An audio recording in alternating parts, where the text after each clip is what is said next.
Throughout the brilliant history of Chinese paintings, there have been some splendid landscape scrolls that have stood out above the rest.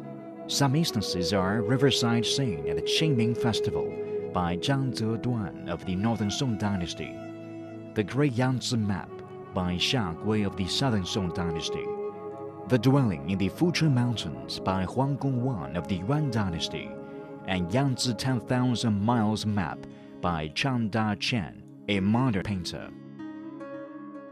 Most of these masterpieces feature the mountains and the rivers found in the lower reaches of the Yangtze River, yet paintings depicting the scenery alongside the Yellow River are fairly rare.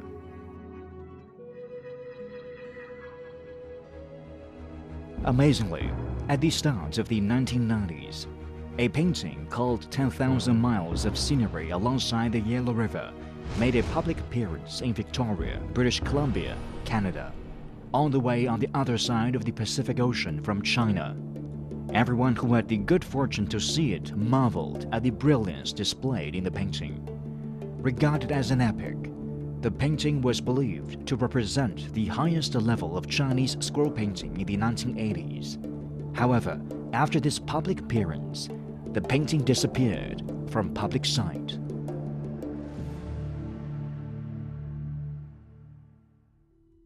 Was it locked away in a secret place by some private collector, or perhaps destroyed due to the change of hands? Whatever the reason, whether it resides hidden in the Chinese homeland where the Yellow River runs, or somewhere in trans-Pacific North America, it was thought that nobody would ever see the painting again. It was not until the spring of 2013, after a long period of silence, that a piece of news broke out once again from across the Pacific Ocean. 10,000 miles of scenery alongside the Yellow River had come back. Standing elegantly in front of all the viewers, the painting not only showed the tremendous visual momentum of the Yellow River before people's eyes, but also told a touching story of the painter himself.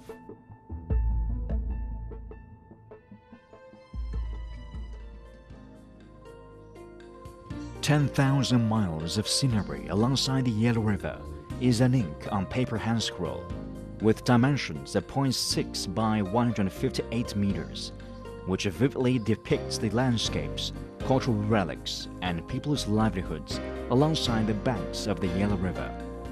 From the painting, people can get a bird's eye view of the Yellow River, which originates in the Bayanha Mountain and flows through 9 provinces, 7 large dams and hydroelectric power stations, as well as flood management projects along the way, until it finally empties into the Bohai Sea. The whole painting is like a rousing symphony, featuring strong dynamics, steady tempo, and a perfect pitch. Some passages are sweeping and powerful, while others are soft and smooth. Different passages are well arranged and interconnected, each having a role to play. The painting is recognized as the world's longest Chinese ink and wash hand scroll depicting the Yellow River. In the initial part of the painting stand the snow-capped Bayanha Mountains. At the foot of the mountains, wild deer leap about in the meadow, which bring a flourish of natural vitality to the static scene. In this part, the shading of the mountains is achieved by light inking. The deer are delineated differently from each other, with sharp and bold strokes. The painting is depicted in such a delicate manner that even the antlers of the deer are clearly visible. The foreground of the picture was stippled with turquoise and scarlet wildflowers, which adds a touch of color to the painting. Remnant snows melting to a mere trickle run slowly into the Goring Lake. Alongside the lake, a group of wild yaks are seen migrating. Above the lake, a flock of birds are hovering over the cloudy, vaporous mist. Both the movement and stillness embodied in the painting give the source of the Yellow River an aura of cosmic calmness. Then, the Longyang Gorge, featuring large stretches of green, comes into view. Seen from a technical point of view, the shapes of the mountains and stones are expressed with bold strokes, with the lighting and shading achieved by moist brush strokes. The painting shows fine dynamics of tonality.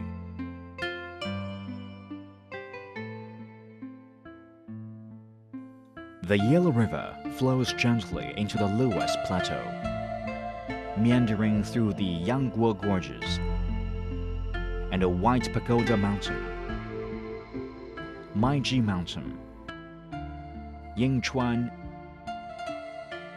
and Baotou. Along the way, people are met by imposing, verdure-covered mountains, knots of trees, and calm lakes rippling and sparkling in the sunlight.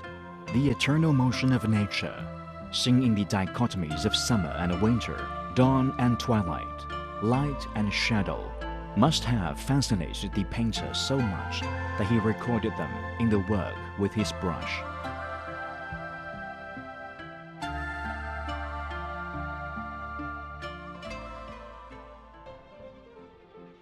In the middle portion of the hand scroll, the Yellow River plunges over a narrow cliff opening, as if the water were pouring forth from a huge teapot. It is the Hukou waterfall. The tremendous mass of water strikes the rocks, creating oceans of foam and a thunderous roar.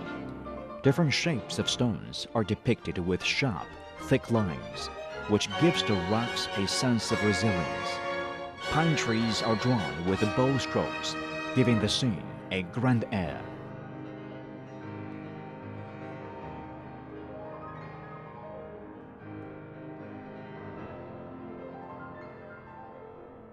This part of the painting features the Sanmen Gorge Dam, also known as the greatest dam of the Yellow River. It portrays an occasion in which people are busy building the dam, reflecting a new landscape of the river for the 20th century. The dam is very detailed and delicately drawn. Such a degree of technical and professional proficiency cannot be achieved without repeated practice and acute observation. Pour mo, or splash ink painting, gives full expression to the delicacy and beauty of a landscape. The use of the side brush technique, together with the dry wrinkling method, are often employed in depictions of detail. Winding its way between the mountains, the Yellow River continues surging forward with great momentum. The lines for the river are energetic and flexible, showing a stark contrast with those of the mountains and the stones, which are heavier and dark.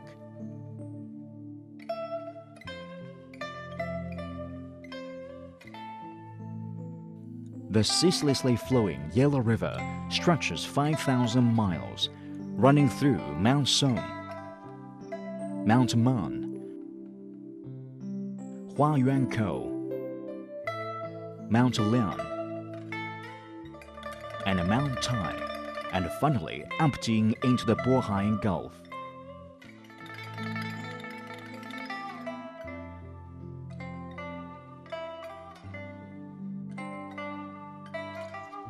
This turbulent river, which was depicted with a light ink, gallops like a proud steed.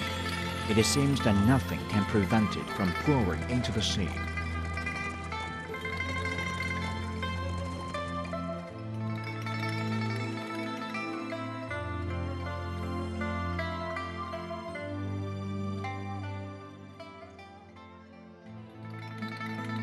Viewing from the beginning to the end of the hand scroll, viewers not only get a taste of Oriental aesthetics, but also gain a deeper understanding of ink and wash painting.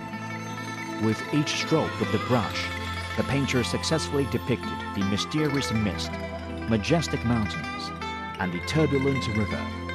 The quiet and peaceful atmosphere along the Yellow River, the winding path through the soaring peaks, as well as the river's long history, are fully realized in the painting.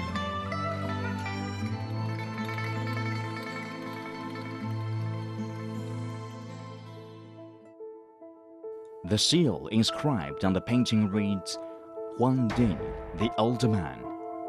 It turns out that the painter is none other than Mr. Zhou Zhongfu, the famous modern Chinese artist. What kind of person is he?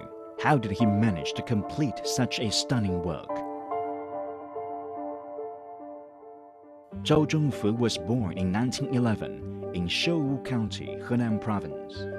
Growing up in an artistic family, he nurtured an inclination for the fine arts since childhood. When he was a child, he used to sketch the surging waves on the shore of the Yellow River with nothing but a brush. Perhaps since then, an idea began to take root in his mind that he should spend his whole life depicting the Yellow River.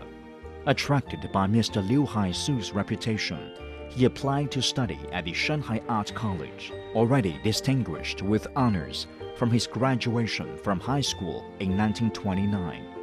Since then, he became Mr. Liu's devoted disciple and forged a close relationship with him in the following decades.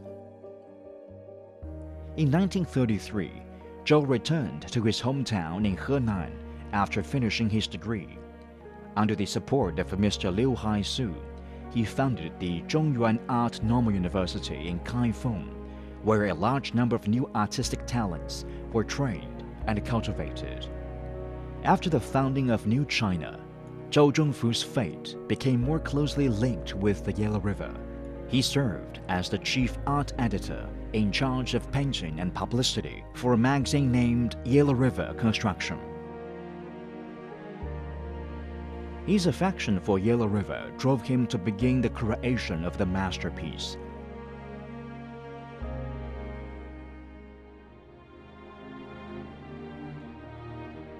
Starting from the early 1950s, he began to collect relevant materials. He visited Lanzhou, Xi'an, Tianshui, Taiyuan, Zhenzhou, and other places, recording the beautiful scenery as well as the local customs and culture alongside the Yellow River with his paintbrush.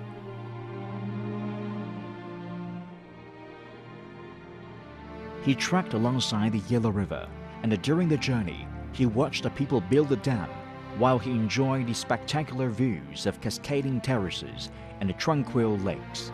He kept what he saw and what he thought about by sketching, drawing, and painting, altogether accumulating tens of thousands of source materials.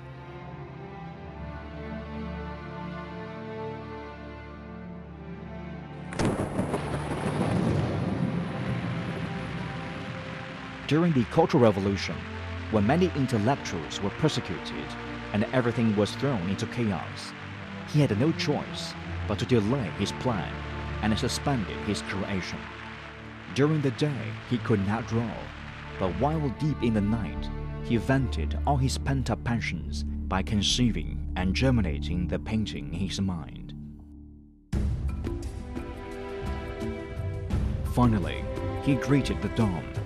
By that time, he was near the retirement age, but he stood firm in his unwavering determination to finish 10,000 miles scenery alongside the Yellow River. He once again set out on a materials gathering journey. This time, he plunged deeper into the thick of life alongside the Yellow River and observed things more carefully, trying to take in all the details he could. He left his footprints in every nook and cranny, ranging from the western bank of the Yellow River to the eastern coast estuary. Eventually, he fell ill from his constant overwork. However, once he saw the rows of footprints left by the boat trackers and the great accomplishments in harnessing the Yellow River achieved by the local people, his passion was ignited again. The Yellow River, known as China's Mother River, the cradle of early Chinese civilization, has nurtured countless generations of people, who in turn safeguarded and developed the Yellow River with their diligence and resilience. These people made fabulous personal contributions to this magical land. Zhou Zhongfu is one who must be crowned with glory and honor. His matchless work, which embodied his lifelong painstaking effort and long-cherished wish, astounded the world. After 30 years of accumulating materials and preparation, and more than 5 years of around-the-clock creative efforts, he finally completed the legendary work, 10,000 miles scenery alongside the Yellow River, by the end of 1984, at the age of 73.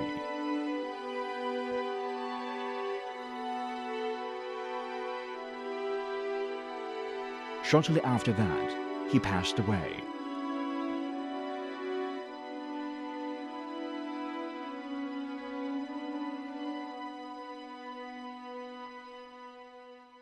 Today, while people appreciate the sublime beauty of his painting, they cannot help but lament the painter's death and shed tears for his lifelong toil and pursuit.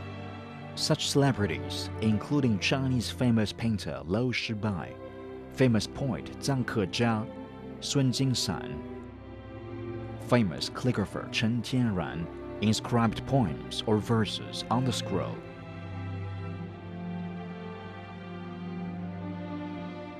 Zhou's mentor, the famous modern Chinese painter Mr. Liu Haisu, wept bitter tears over the loss of his favorite student and wrote a 5-chapter inscription, Zhou Zhongfu's exhibition, to him. Zhou's old friend, the famous Chinese writer Yao Xueying, composed a poem for him. Gazing at the vast and boundless sea, a man with graying locks recalled his old days. He who was wrapped up in the painting and spent his whole life depicting the Yellow River deserves everyone's respect.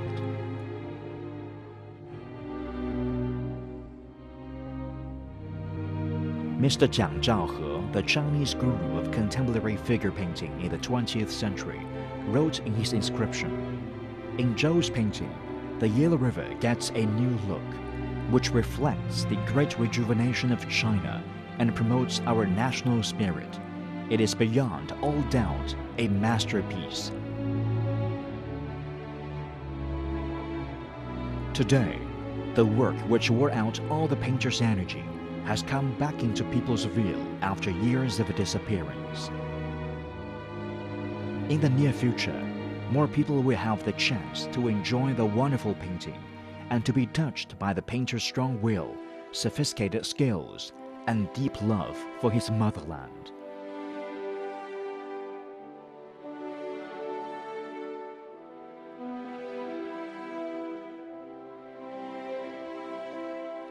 The Yellow River, the cradle of early Chinese civilization, has had different manifestations throughout the eras. Since the completion of 10,000 miles scenery alongside the Yellow River, the natural landscape along the Yellow River has undergone a few changes, making it slightly different from the scene captured by Zhou in his painting from the previous century. However, he left the contemporary people, and more importantly, the future generation, with an extremely valuable and unique cultural heritage.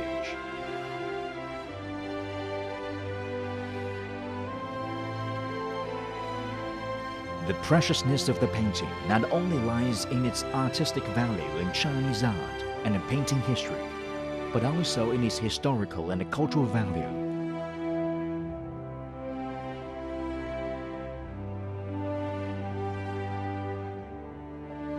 As the painter himself wrote at the end of the scroll, "This painting encapsulates my whole life, and I want to dedicate it to my motherland."